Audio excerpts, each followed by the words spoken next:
Okey, saya di sini akan menunjukkan cara macam mana untuk masuk ke dalam Microsoft Teams melalui email Outlook kita.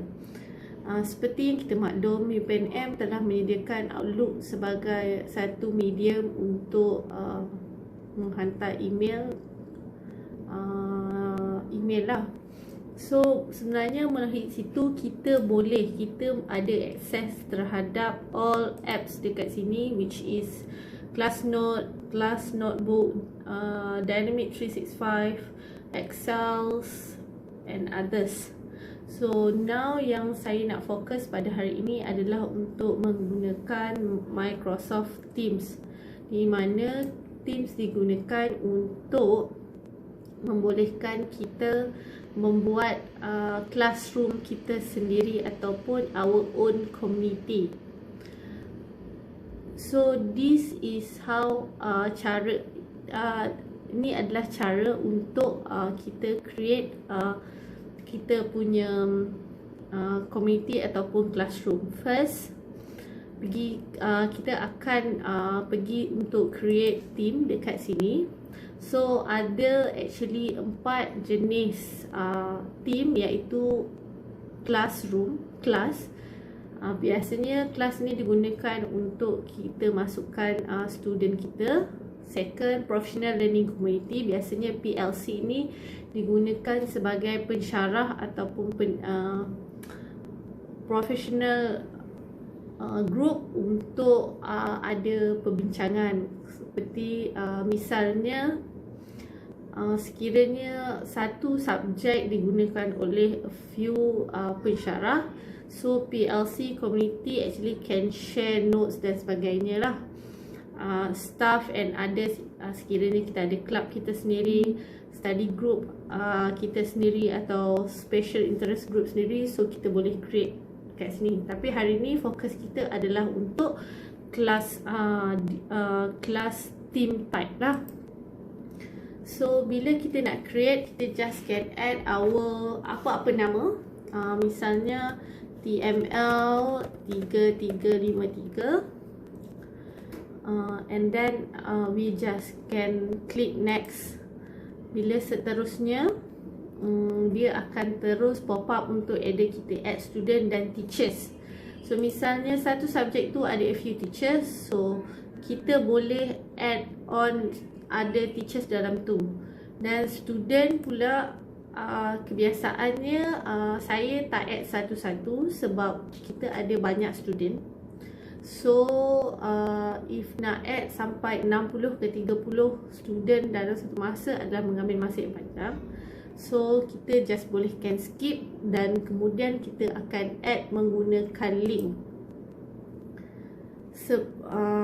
Bila dia dah pop up macam ni, kita boleh go to more option dekat sini dan get link to the team. So link ni kita akan copy and paste to our student. Make sure our student actually ada Outlook, dia punya Al-Fatih dekat UPNM, kita panggil alfatih.upnm. So student yang dah ada can access Teams lah melalui sini, copy and paste dekat WhatsApp, web dan sebagainya, Telegram and so on lah. So if kita boleh, selepas itu dia akan masuk dekat member dekat sini, di mana kita akan approve request student yang masuk, yang kita bagi link tadi lah. Tapi sekiranya kita nak cara yang lebih mudah, di mana kita tak perlu duduk dan approve every request, kita boleh juga bagi mereka team codes tersendiri, di mana di sini dia akan directly generate. Kita juga copy and paste, bagi dekat student macam ni, copy and paste bagi dekat student. Dia akan tunjuk kat student macam mana cara. So kita just copy and paste and bagi kat student, and student tu akan automatically masuk dekat dalam our punya group yang telah kita sediakan lah. Kat sini juga ada pelbagai setting lain seperti team, member permission and so on lah. Kita boleh decide dekat sini.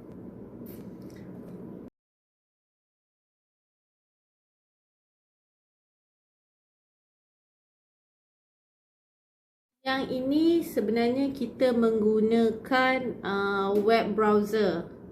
Sekiranya kita nak menggunakan apps yang sedia ada, tak perlu pergi web browser. So kita boleh download desktop app ni directly to our computer. So bila kita tekan download, kita tinggal run, and dia akan run and dia akan jadi macam ni lah. Dia akan ada dekat sini, Microsoft Teams kita tersendiri macam ni.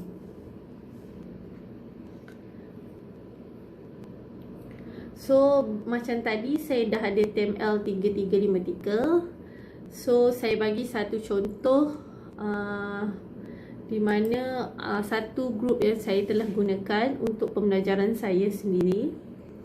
So misalnya saya pun dah buat. So manage team kat sini kita boleh tengok pending request semua, tapi saya dah approve. And member semua akan keluar dekat sini, student-student kita lah. Dan seperti yang saya kata, if kita ada pensyarah ataupun orang lain yang mengajar sekali dengan kita, kita just boleh add and make dia sebagai owner, so that dia ada capability untuk ubah setting dan sebagainya lah. Sekiranya dia member, dia tak ada capability itulah.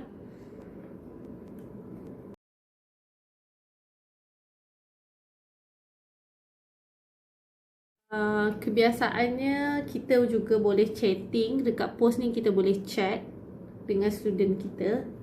Misalnya seperti group yang saya telah create ni, kita misalnya sekiranya kita ada conversation, do you have any question regarding topic 6? Let me know. So bila kita dah start conversation, student kita boleh directly reply dekat bawah tu. And sekiranya kita nak create create meet up conference call bersama student kita juga, kita boleh. Macam mana penggunaan kat luar ini adalah files. Kita boleh upload file pengajaran kita dekat sini, upload, download segala class materials kita. So student juga boleh download class material itu. So tiada masalah lah mengenai macam mana kita nak pass notes kepada pelajar.